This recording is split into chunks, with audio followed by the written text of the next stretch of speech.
જય શ્રી કૃષ્ણ. આપનું સ્વાગત છે આપણી ચેનલ ધર્મની જ્યોતમાં. આજના વિડીયોમાં આપણે વાત કરીશું દિવાળી અને નવા વર્ષની વચ્ચે આવતા પડતર દિવસ વિશે. મનમાં સ્વાભાવિક રીતે પ્રશ્ન થાય કે પડતર દિવસ અમુક વર્ષે શા માટે આવે છે? તો આજના વિડીયોમાં આ પડતર દિવસ શા માટે આવે છે, તેનું વૈજ્ઞાનિક કારણ શું છે, તો આ સમગ્ર બાબતની વાત આજના વિડીયોમાં કરીશું.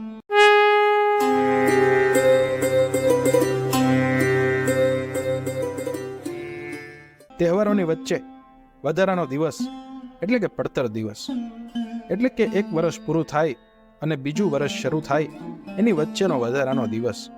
આવું થવા પાછળનું કારણ એ છે કે ભારતીય વર્ષની ગણતરી ચંદ્રની કળાને આધારે બનતી તિથિથી થાય છે. હિન્દુ તહેવારો, જેમાં દિવાળી પણ સામેલ છે, તે ચંદ્ર દિવસો અથવા તિથિઓ પર આધારિત હોય છે. જ્યારે બીજી તરફ આપણે રોજિંદા જીવનમાં જે મહિનાઓ અને તારીખને ફોલો કરીએ છીએ તે ગ્રેગોરિયન કેલેન્ડર એટલે કે અંગ્રેજી કેલેન્ડર સૂર્યોદિત આધારિત છે. હવે ચંદ્ર આધારિત હિન્દુ પંચાંગ અને અંગ્રેજી કેલેન્ડર વચ્ચે તાલમેલ સાધવા માટે પડતર દિવસનો ઉમેરો થાય છે. અંગ્રેજી કેલેન્ડરને ગ્રેગોરિયન કેલેન્ડર કહેવામાં આવે છે. તેની શરૂઆત રોમથી કરવામાં આવી હતી અને તેનો સંબંધ ઈસા મસીહના જન્મ સાથે છે. ઈસા મસીહના જન્મ પહેલાના સમયને ઈસા પૂર્વ અને પછીના સમયને ઈસવીસન કહેવામાં આવે છે. જ્યારે અંગ્રેજો ભારતમાં આવ્યા ત્યારે તેઓ પોતાની સાથે અંગ્રેજી કેલેન્ડર પણ લઈને આવ્યા હતા. પરંપરાગત રીતે દિવાળી કારતક અમાસની તિથિ પર ઉજવવામાં આવે છે.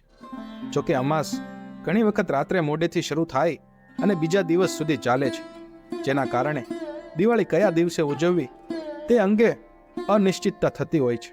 જોકે ભારતીય પંચાંગ પ્રમાણે ચંદ્રની કળાઓ 30 ભાગમાં વહેંચવામાં આવી છે, જ્યારે ચંદ્ર એ 30 કળાઓને 30 દિવસ કરતાં પણ ઓછા સમયમાં પૂર્ણ કરી લે છે, જેથી દર મહિને પંચાંગમાં એકાદ તિથિનો ફેરફાર થતો હોય છે. તેથી ચંદ્રની તિથિ સૂર્યોદય સમયે જ હોય તેને આખા દિવસ માટે ગણી લેવામાં આવે છે. પણ ચંદ્રના ફેરફારના કારણે શક્ય છે કે દિવસ દરમિયાન તિથિ બદલાઈ શકે છે. આ વર્ષે અમાસની તિથિ 2 દિવસ સુધી ચાલે છે, જે એક વિચિત્ર પરિસ્થિતિ છે. કેટલાક વિસ્તારોમાં લોકો પહેલી અમાસના દર્શનના આધારે ઉજવણી કરે છે, જ્યારે બીજા સ્થળોએ બીજી અમાસના દિવસે દીપોત્સવની ઉજવણી થાય છે.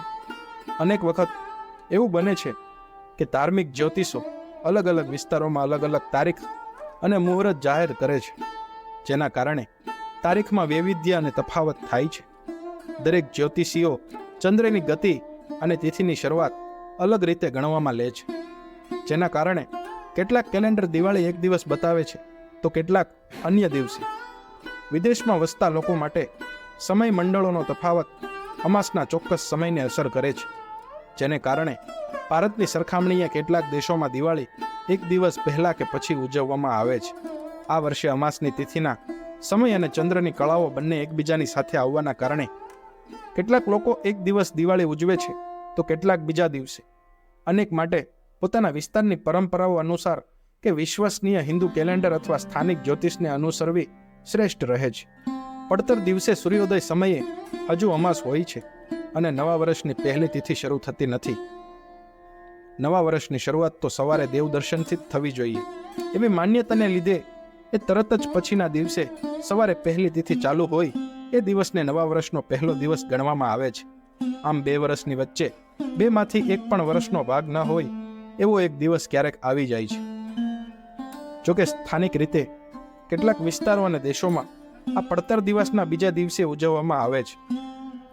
પડતર દિવસની પ્રથા એક આધુનિક ગણતરીઓને કારણે થતી હોય છે.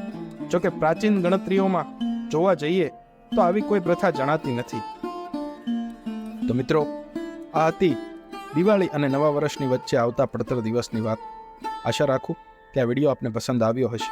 જો પસંદ આવ્યો હોય તો લાઈક કરો, શેર કરો અને આવી જ રીતે આપણી સનાતન ધર્મની જ્યોતને ઝળહળતી રાખવા માટે આજે જ અમારી ચેનલ ધર્મની જ્યોતને સબસ્ક્રાઇબ કરો. મિત્રો, મળીએ ફરી નવા વિડીયો સાથે. જય માતાજી.